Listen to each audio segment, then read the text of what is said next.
Welcome back, everyone, to Status Quo to Solitude, a space where we explore not just success and achievement, but the inner evolution that happens behind the scenes of leadership, growth, and responsibilities. So today's conversation is one I have been especially looking forward to because we're diving into the intersection of systems, people, leadership, and human complexity. So joining me today is Ricardo Aparicio, a seasoned executive and a strategic leader with decades of experience across complex, high-stakes industries spanning aerospace, manufacturing, advanced air mobility, business transformation, and organizational growth. Throughout his career, Ricardo has worked in environments where precision, execution, communication, and trust are truly critical, not just for innovation, but for sustainable progress. But what stood out most to me in our conversations recently leading up to this episode weren't only the professional experiences that he had. It was his emphasis on something deeply human, the idea that systems succeed or fail based on how well people communicate, how well people connect, align, and truly understand one another. And I really think that that opens the door to a much deeper conversation, because at some point, leadership stops being only about processes and performance metrics, right? It becomes about navigating uncertainty, understanding people, evolving intentionally, and learning how to carry responsibility without losing yourself in the process. So today we're going to explore that evolution from operation to visionary, from structure to human complexity, and from external success to the quieter inner reflections that leadership often demands. So Ricardo, welcome to Status Quo to Solitude. I am so happy to have you here. Well, thank you very much. I'm very honored to be here. I appreciate the nice introduction. I hope that, like I said to you before, this is something that we can transfer a little bit of the experience that we have in terms of the aerospace industry and the way that we interact with our teams and our business relationships. Absolutely. And I'm really excited for today's conversation and looking forward to it.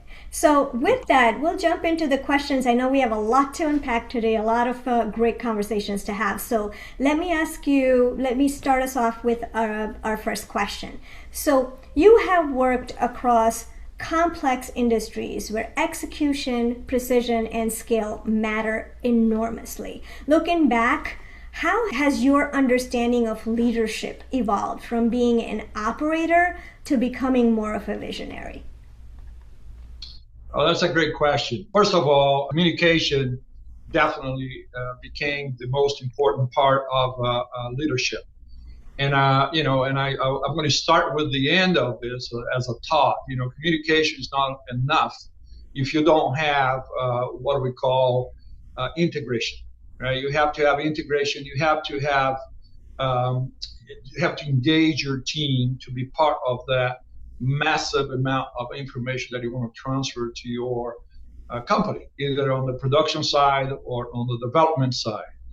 So engagement is the real world, that word that will separate the success from a tentative of success. So early in my career, leadership meant mastery of the machine. So the process, the metrics, the levers, and you could put together a predictable outcome. I thought the job was just to be the smart operator in the room. And over time, you realize that the execution is only half of that equation. Vision isn't about predicting the future. It's about creating clarity in every single environment where clarity doesn't naturally exist. And as you grow, your job shifts from doing the work to shaping the conditions that allow others to do the best work. So you have to create that environment, that communication, and that engagement that allow your teammates to succeed. So the biggest evolution for me was to understand that leadership isn't about control, but it's about direction, trust, and the ability to inspire people to move towards something bigger than their individual tasks or their individual capacities. Yeah, absolutely. It's funny you say that because when I got into the industry, I didn't have a technical background. I didn't come from an engineering degree or had any sort of specific engineering experience either. I jumped into it, went into program management, and I initially didn't earn a lot of respect, especially from the engineers, right? Who were the smartest in the room, rightfully so. And I would always get the feedback that you really need to go and get some engineering insights. Now, I always got to a program and learned enough to be dangerous, but I was obviously not the subject matter expert on the technical side of things. So there was always that feedback coming to me. And eventually, as I grew as a program manager and a program leader and a business leader, I think people started to appreciate and understand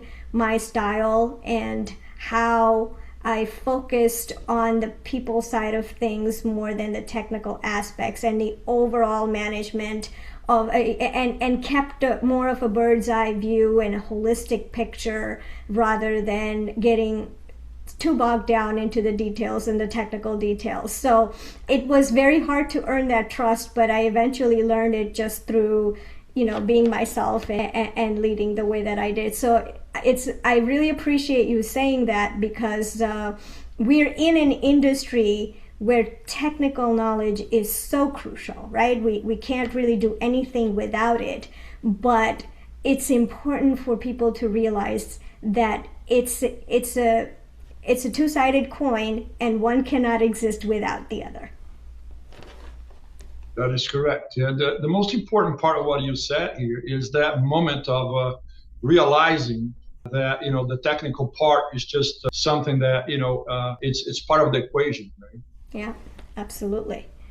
All right, fantastic start for us, Ricardo. So moving on, was there any moment in your career where your leadership philosophy fundamentally changed? Not because of success, but because something didn't go the way that you had expected?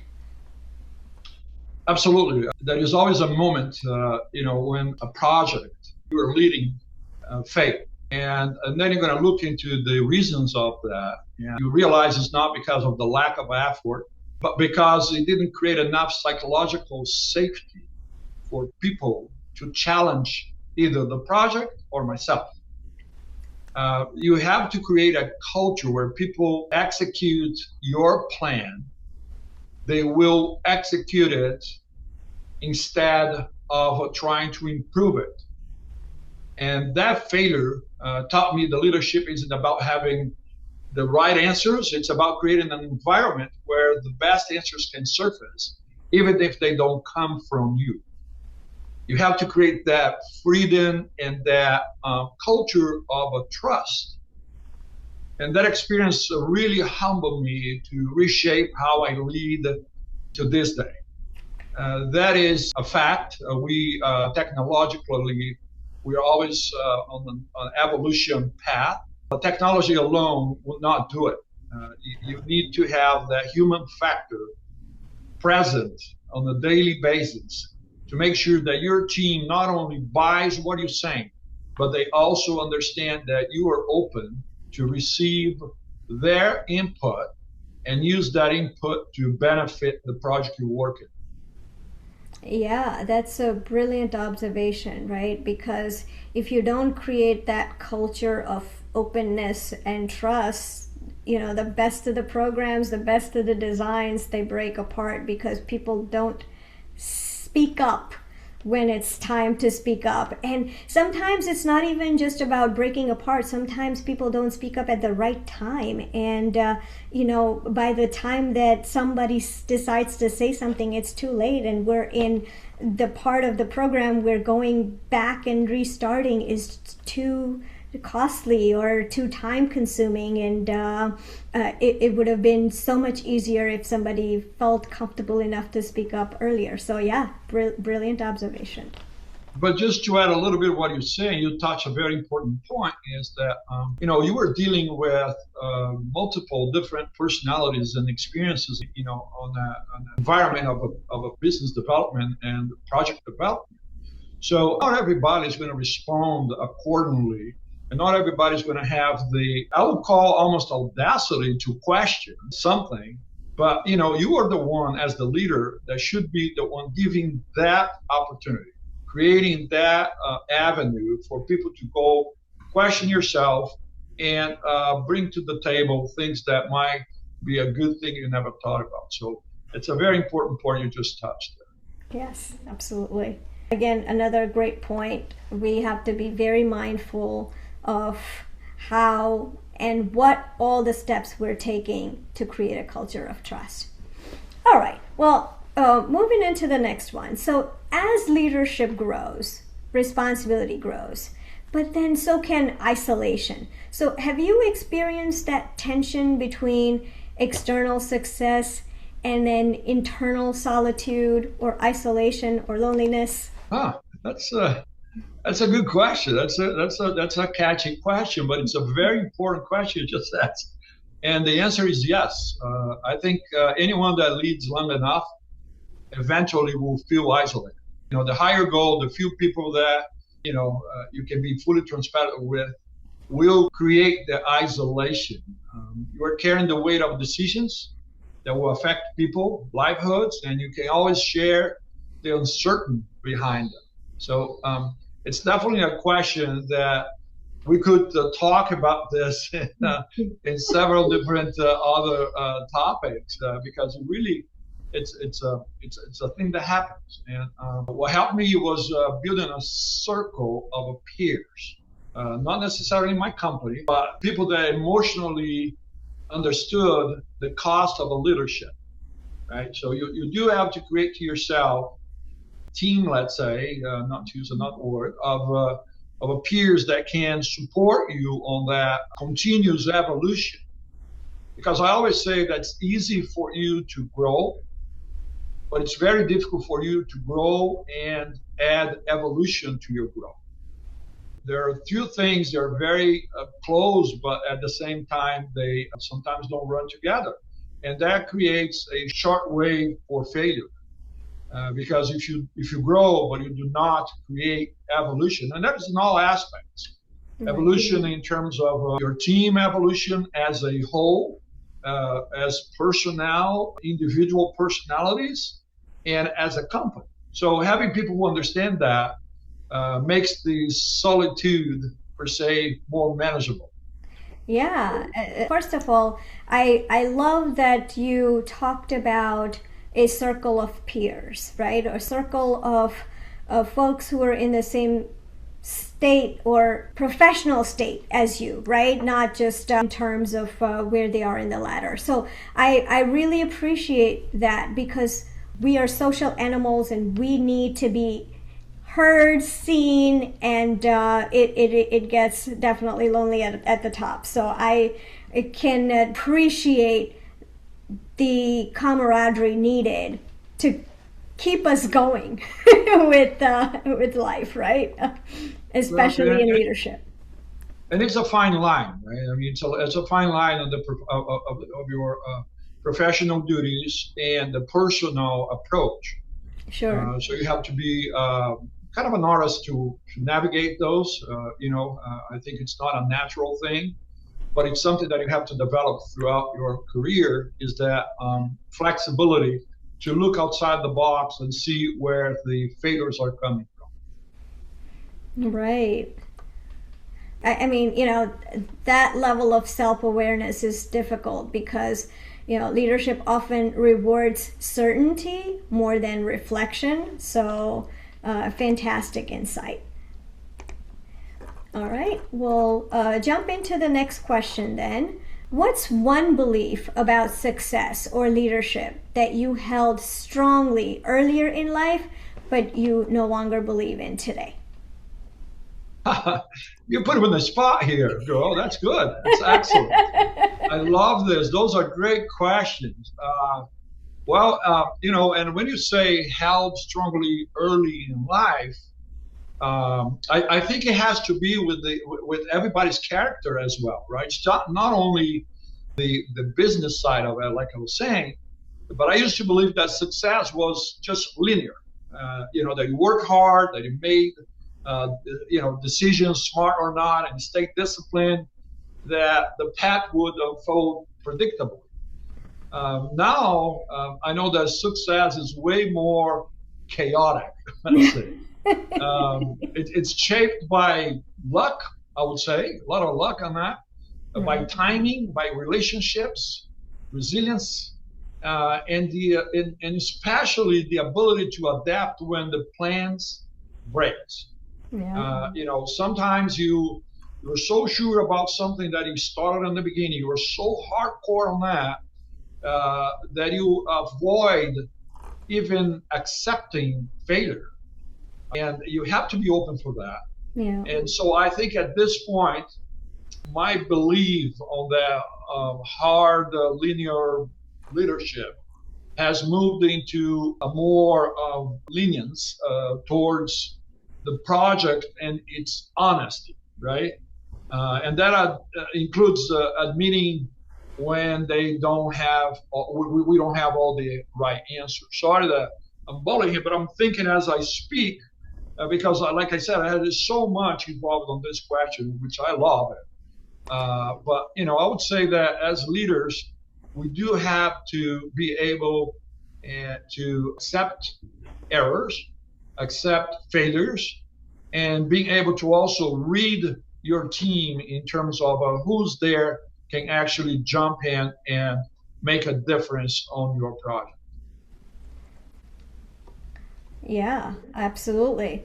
A lot of experienced leaders eventually realize that sustainable leadership is less about authority and more about momentum, right? Shifting your beliefs as things come and adapting to the changing landscape of the business. So it is very, very important to stay nimble and make sure that our opinions are also moving with the way that the tide is turning.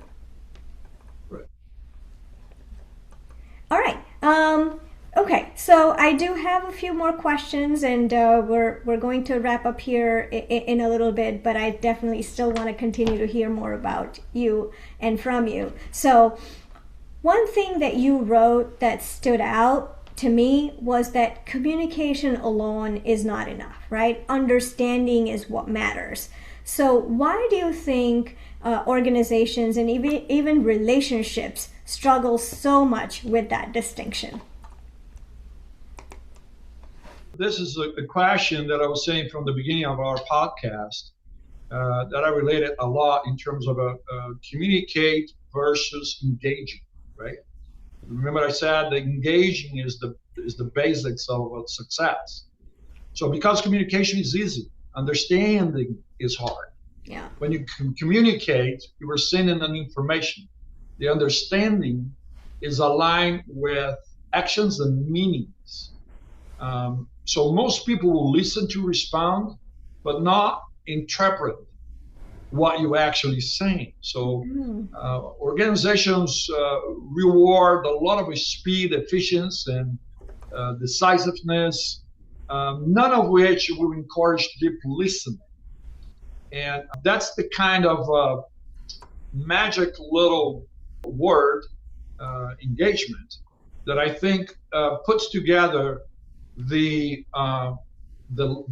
gap in between communication and the understanding, right? So in a lot of the business relationships, we often will assume that shared context actually exists, but it doesn't.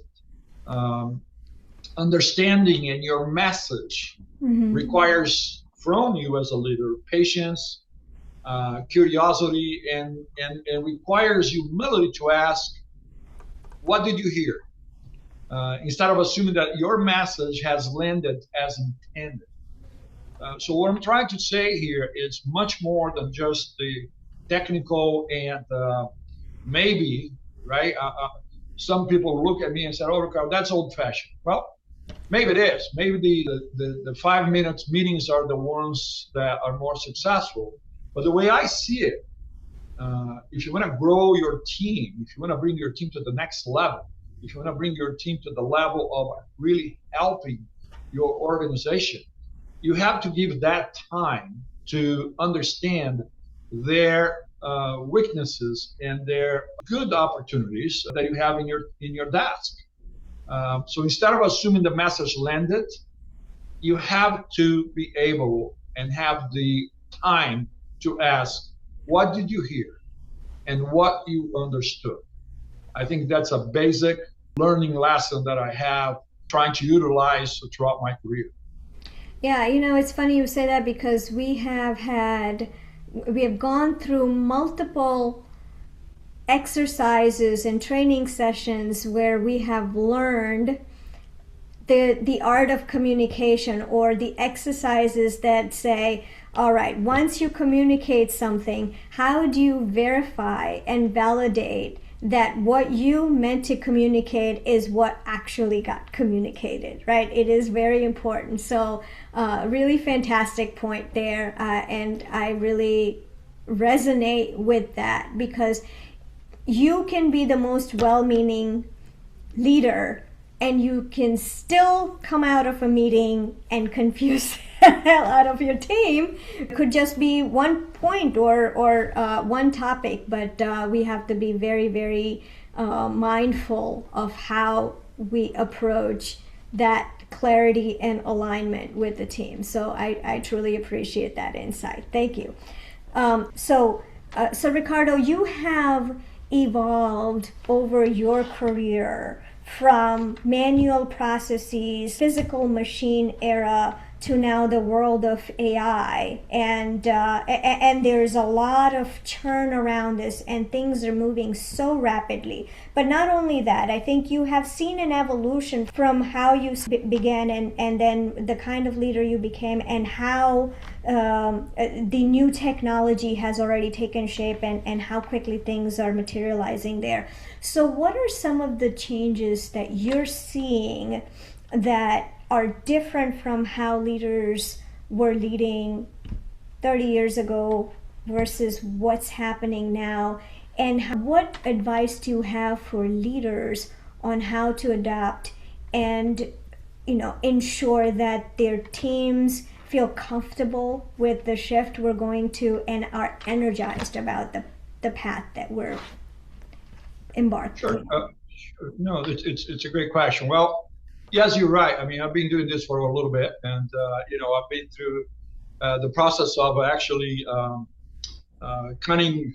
I'm going to sound really old. The process of what brought me to the United States was a project that we did with very large aluminum oxide blades. So that's back in the 80s. So from there to the CNCs that we operate today, they are state of the art, and they are connected to AI. We are connecting them to the AI right now. So for me, number one, I am probably the most happy person in the world, because with all my career, to be able to transition from that era to the era where this new world is coming, it's a privilege. And it's really a God's given thing that I appreciate very much. Number two, I think of everything. I mean, when people talk about AI, I'll just drop a little thing here. The World Bank is doing a very big study about AI, and I'm part of their board on the development of AI for companies in terms of a business development. And I've been learning a lot more than I thought in terms of AI. So what I think is this: AI is here to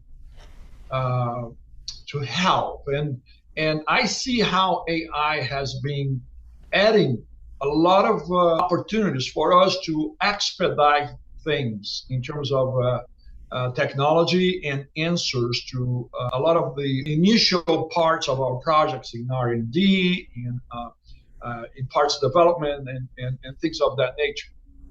Then there is the AI that connects to our machines, right? And the AI that connects with our machines are the ones that are leading us to a different way to see things. It's like have you seen a part made out of a 3D versus a part made out of a regular titanium part?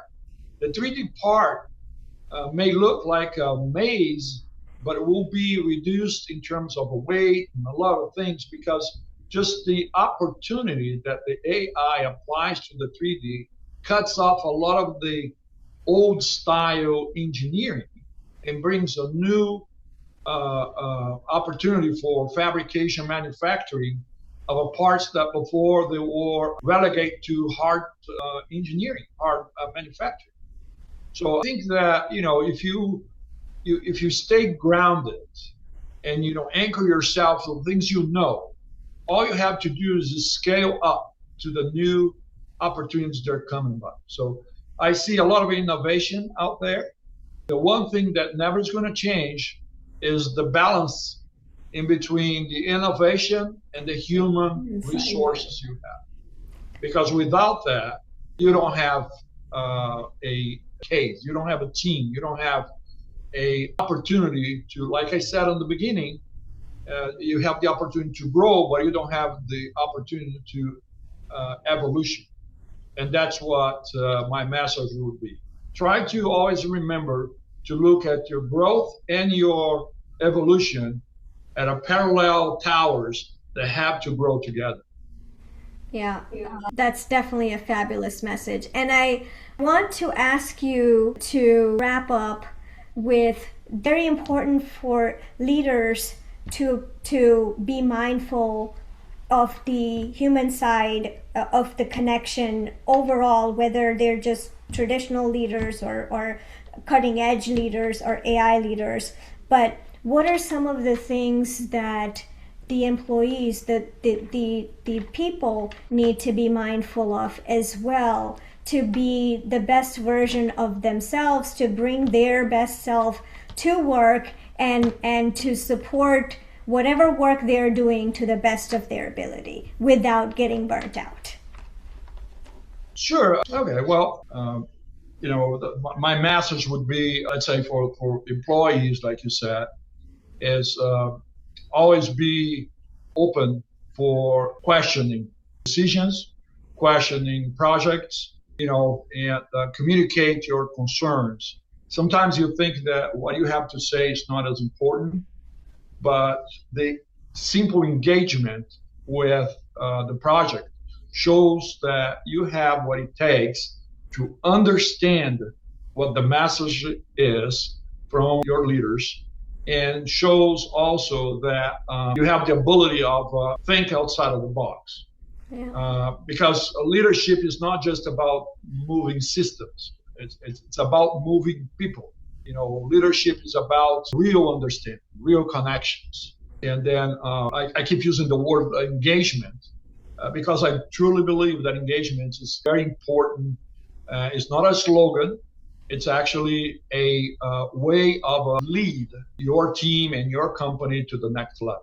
Absolutely, Ricardo. What an insightful thought. So, Ricardo, with that, we will wrap up. This has been just such a thoughtful conversation. And what I appreciate most is that while we spoke about leadership and systems and innovation and organizational growth, the thread underneath all of it was really all about people, about understanding, trust, evolution, and the responsibility that comes with influence. And I think one of the biggest takeaways from today's conversation for me is that, technical complexity is often easier to solve than the human complexity. Systems can be engineered, processes can be optimized, but leadership ultimately comes down to how we communicate, how we listen, how we navigate uncertainty, and how we evolve through experience, right? And so I also think there is something very powerful in recognizing that growth is not just external. Titles grow, responsibilities grow, organizations grow, but if we're not intentional, we can lose connection with ourselves somewhere in that process. So again, another thing that stood out to me today was your emphasis on clarity, engagement, reflection, and the human side of leadership, and not just the performance. So thank you again for bringing both your experience and your perspective into this space so openly. Well, thank you very much for having me. This was a great talk, great experience. And I have to say that you putting your time and efforts in making something so important to communicate experiences out there to the world, very valuable. That's the type of opportunity that I think more people should be engaged with. And like you said, it's not titles. Titles are functions. They are not really what it makes it or breaks it. The titles are absolutely important, but they're not the main recipe for success. So thanks again, Dhwani. It was a great opportunity, and peace. And to everyone listening, I hope this conversation reminds you that leadership is not only about building systems or achieving outcomes, it's also about building something more profound. It's the understanding, the trust, and continuing to evolve as human beings while carrying the weight of the responsibility and not burning out. So thank you everyone for joining our Status Quo to Solitude. Until next time, keep growing, keep reflecting, and don't lose yourself while building the future.